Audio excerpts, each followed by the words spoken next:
کا جرم رکھتا ہوں اور بعد میں ہمارے سماج میں کچھ وضاحتیں رکھتا ہوں۔ اتنا بڑا جرم ہے کہ آپ فرماتے ہیں، صحیح مسلم کی روایت ہے، آپ نے فرمایا قیامت کے دن اللہ تعالیٰ کے ہاں سب سے برا شخص وہ ہوگا جو اپنی بیوی کے پاس آتا ہے اور اس کے پاس وہ آتی ہے اور پھر یہ باتیں دونوں جو کرتے ہیں جا کر اپنے اپنے دوستوں میں بولتے ہیں، یہ اپنے دوستوں میں اور وہ اپنی سہیلیوں میں۔ اللہ کے نزدیک روز قیامت سب سے برا آدمی، سب سے بری عورت وہ ہوں گے جو دونوں ساتھ آتے ہیں، ساتھ سوتے ہیں، وہ کام کرتے ہیں جو ان کے لیے حلال ہے، الگ ہونے کے بعد یہ اپنے دوستوں میں اور وہ اپنے سہیلیوں میں بیان کرتی ہے۔ سب سے برا آدمی، سب سے بری عورت وہ ہے۔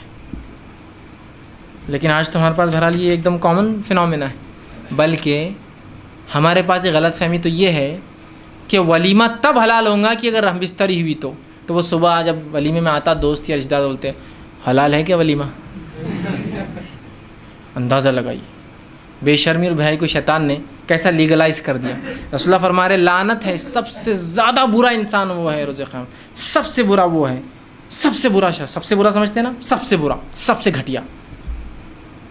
اور ہم پوچھ رہے ہیں ایک دوسرے سے، ارے یہ پوچھنا تو چھوڑ دیجیے، میں ایک واقعہ سناتا ہوں آپ کو۔ صرف ایک صاحب تھے، ان کا نکاح ہوا، نکاح ہونے کے بعد وہ بڑے پریشان نظر آئے، باتیں آ جاتی ہے بہرحال، پھر پہنچ جاتی ہے، اڑتے اڑتے آ جاتی ہے، لوگ بیان کرتے ہیں۔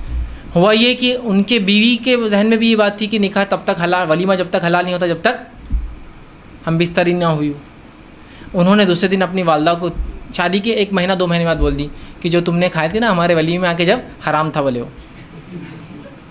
ماں کو غصہ آ گیا، مطلب ساس لڑکی غصہ آ گیا، ہاں داماد نے حرام کھلایا، ٹھیک ہے بولے۔ پوری پنچ بیٹھ گئی، پنچ بیٹھ کر اس عورت نے جو لڑکی کی ماں آ کر کہا کہ وہ ولیمہ حرام تھا، اس نے حرام کھلایا ہم کو، کمینے نے بولے۔ اب وہ مرد وہ لڑکا کیا بولے گا، بیٹھا ہوا نیچے منڈی کر کے، کتنی بے شرمی ہے نا۔ سب سے پہلی چیز یہ بات یاد رکھیے، مرد اور عورت کا جب پہلی بار ملتے ہیں میاں اور بیوی، وہ عمل جس عمل کے تعلق سے آپ پوچھ رہے ہیں وہ ہونے کے بعد ولیمہ حلال ہوا نہیں ہوا، وہ عمل کبھی کبھار پہلی رات ہونا پاسبل ہوتا ہی نہیں ہے۔ دس از سم تھنگ نیچرل، یہ بہت قدرتی بات ہے۔ اس لیے کہ میں نے کہا نا، مرد اور عورت کو میکینیکل مشین نہیں ہے کہ یہاں سے یہ لا اور یہاں فٹ کر دیا تو ایگزیکٹلی فٹ ہو جائیں گے۔ دے آر ناٹ میکینیکل، وہ ہیومن بینگس ہیں، اس میں بہت ساری مسئلے ہوتے ہیں، مصلحتیں ہوتی ہیں، عمر ہوتی ہے، ایج گروپ فیکٹر ہوتا ہے، جس کو فزیکل فیکٹرز ہوتے ہیں، جسمانی فیکٹرز ہو سکتے ہیں۔ سمجھ رہے ہیں آپ بات کو؟ ان سب کو ہم کو کنسیڈر کرنا پڑے گا، اس کے بغیر آپ کیسا سوچ رہے ہیں؟ تو یہ پاسبل ہی نہیں ہوتا، اور ہر آدمی آ کے حلال ہے کہ حلال ہے کہ اور اس کا دماغ خراب کرتے ہیں۔ وہ کوشش کی الگ بات ہے لیکن نہ ہو پایا، اور ہوتا ہے ایسا۔ دس از سم تھنگ، میں اس لیے کہہ رہا ہوں کہ بہت سے نوجوان صرف درندے اس لیے بن جاتے ہیں پہلی رات کی، ان کو یہ پتہ چلتا ہے کہ یہ ضرور یہ کل حلال کرنا ہے میرے کو ولیمہ، بس ولیمہ حلال کرنا ہے تو اب کچھ بھی کرو، اپنے فریق کے ساتھ پہلی رات کی مکمل زندگی بھر کے رشتے خراب کر لو۔ کیا سوچیں گی وہ لڑکی اپنی زندگی بھر کی، یہ کمینہ تھا، اس نے ایسا سلوک کیا پہلی رات میں؟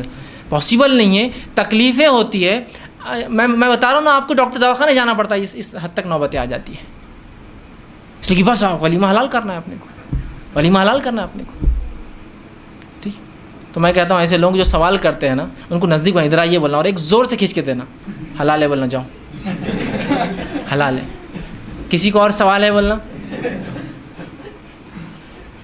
رسول اللہ فرما رہے سب سے برا شخص جو بولے، اور تم پوچھ رہے ساس کیس ڈال رہی ہے اپنے داماد پر کہ حلال نہیں تھا، تعجب کی بات ہے، اللہ رحم کرے، کیا جہالت بولیں گے۔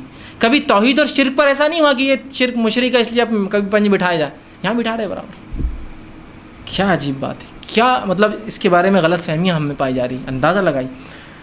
تو ولیمہ حلال ہے پوچھنا یہ حرام ہے، یاد رکھیے۔ اس لیے کہ اگر وہ ہاں کہیں گا مطلب وہ بتا رہے کہ ایسا ہوا، تو آپ یہ نہیں کہہ سکتے کہیں یہ بے شرمی کی بات ہے، شریعت مجھے اس کی اجازت نہیں دیتی ہے، یاد رکھیے۔ سمجھ رہے ہیں آپ بات کو؟